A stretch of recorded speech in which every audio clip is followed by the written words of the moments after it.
Golden State Warriors iingatan na ang number 6 seed. At Carmelo Anthony sinabing may dalawang Draymond Green daw ang Golden State Warriors. So para nga sa una nga natin balita, sa napaka-importanteng game ng Golden State Warriors laban sa Charlotte Hornets, kuha nga ng Dubs ang one-sided win sa score na 119-101. At sa naging panalo nga nilang ito ay opisyal na nga silang umakyat sa number 6 spot ng buong Western Conference. At sa napakagandang posisyon nila ngayon sa playoff spot, mukhang wala ngang balak ang Warriors head coach na gumamit ang load management para sa kanilang mga veteran players kahit galing sila sa back-to-back games. Dahil sa susunod nilang game may laban na nga yan sa New York Knicks na alam nating may kalakasan din na kupunan, kung saan pinangungunahan nga ito nila Jalen Brunson, Karl Anthony Towns at Mikal Bridges. So sa pagiging full force pa rin ng Golden State Warriors laban sa New York Knicks, ibig sabihin nga lang nito ay iniingatan na ngayon ni Steve Kerr ang number 6 spot. Dahil alam naman nating madami pa ding mga teams ang nakadikit sa Golden State Warriors. At magkaroon ka nga lang ng isa or dalawang talo sa bawat game, napakalaking impact nga kagad nito pagdating sa standings. Dahil pwede pa nga lumusot sa posisyon ngayon ng Warriors ang Los Angeles Clippers at Sacramento Kings.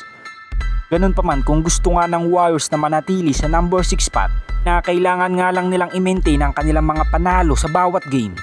At napaka-importante din ang consistent na performance ng mga kasama ni Steph at Jimmy Butler.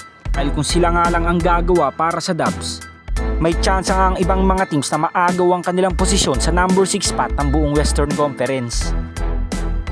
At sa ating pangalawang balita, sa pagdating nga ni Jimmy Butler sa team ng Golden State Warriors, hindi nga lang scoring ang kapansin-pansin sa kanyang performance, dahil pati nga rin ang kanyang depensa ay nagiging malaking tulong kay Draymond Green.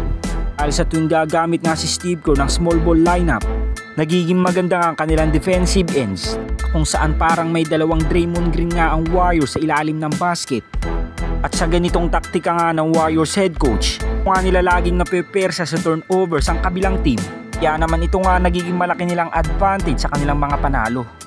Ganun pa man ay hindi nga lang mga fans at mga eksperto ang nakakapansin nito sa team ng Golden State Warriors.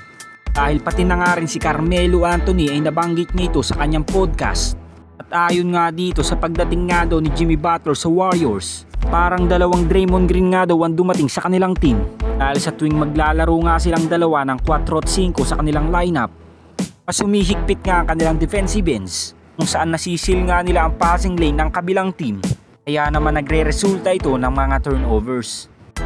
Ngunit maganda man na nagiging epekto nito sa team ng Golden State Warriors, hindi pa nga din desidido ang ibang mga fans dahil sa kakulangan nga nila ngayon ng sentro ngayong season.